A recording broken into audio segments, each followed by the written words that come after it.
Well, thank you very much, Rudyard. It's a great pleasure to be back at the Munk debates. When I was last here a couple of years ago, I just returned from the front line of the war in Ukraine, where I was with the Ukrainian armed forces. And for most of the last 8 months, I've been in Israel and Gaza, following the war there as closely as I can. And I won't go into all the details now that I could give you of what's happening. But I would just put it in perspective in this way, first of all. What happened on the 7th of October was not just a massive attack on innocent people inside Israel. It was the equivalent to about 6,000 Canadians being massacred and burned in their homes in one day. It was the equivalent of about 1,500 of your fellow Canadians being taken hostage. You know, you would have thought after an attack like the one that Hamas instigated, that started this terrible war, you would have thought that there would be some sympathy for the world, from the world. You might have thought the world would pay attention to the attack and at least pay attention to the people behind it. You might have expected, like me, that there might have been a worldwide opposition to the terrorists and rapists and murderers of Hamas. You might have thought there would be hatred around the world erupting at the government of Qatar and its mouthpiece, Al Jazeera, its funding of Hamas and its hosting of the leadership of Hamas in Qatar. You might have thought there'd have been an outpouring of rage at the Islamic Revolutionary Government in Tehran, but no. There was an immediate outpouring of rage against the state that had been attacked. Bring back our girls, we had 10 years ago in the war in northern Nigeria, which I also covered. Bring back our girls. No international campaign saying bring back our Jewish children. Believe all women, we've been told for years, but turns out not if the raped women are Jews. Israel is the only country in the world which, when it's attacked, gets attacked more. You know, the interesting thing about anti-Semitism is, as my late friend Jonathan Sachs said, it's a shape-shifting virus. It moves across the centuries. When you could hate people for their religion, the Jews were hated for their religion. Then you couldn't hate people for that anymore, so people hated the Jews for their race. And then after the 20th century, people realized that wasn't such a great idea either. Now the Jews are hated not for their religion or their race, but for having a state.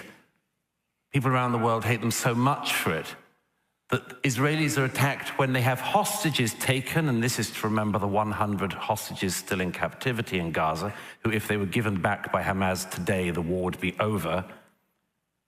And they're also attacked when they rescue their hostages. You know, the interesting thing about anti-Semitism is the Jews can never win, because historically they've been hated for being rich and for being poor. They've been hated for integrating and for not integrating. They were hated for being stateless. Remember, rootless cosmopolitans, the far right used to say. And now they're hated for having a state. Today, the only really acceptable form of anti-Semitism, aside from the sewers of the far right, the only real tolerated form of anti-Semitism is anti-Zionism. And Zionism, as we just heard, is simply the right of the Jews to self-determination in their historic homeland. That's all. Anti-Semitism, as we've also just heard, is double standards against Jewish people, or cruel and unfair treatment of people because they're Jews. This isn't very far away from home here.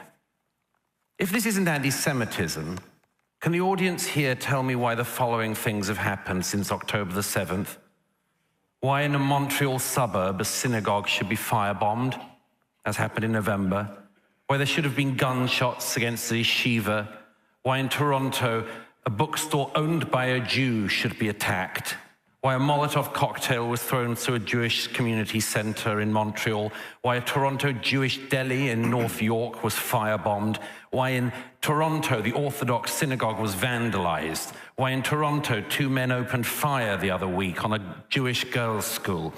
If it isn't anti-Semitism, tell me why just a week ago, pro-Hamas protesters tried to go through Jewish areas in this city shouting, not just Allahu Akbar, but, and I quote, sorry for the language, fucking filthy fucking Zionist pigs, dirty Zionist rats. Have you heard that language before? The Jews have.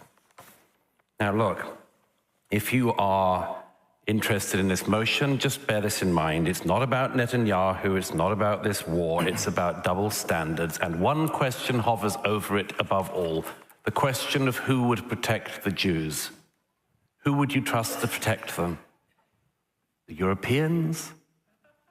The Arab world? No. History shows only one people will protect the Jewish people. The Jewish people. That's what Zionism is. Thank you.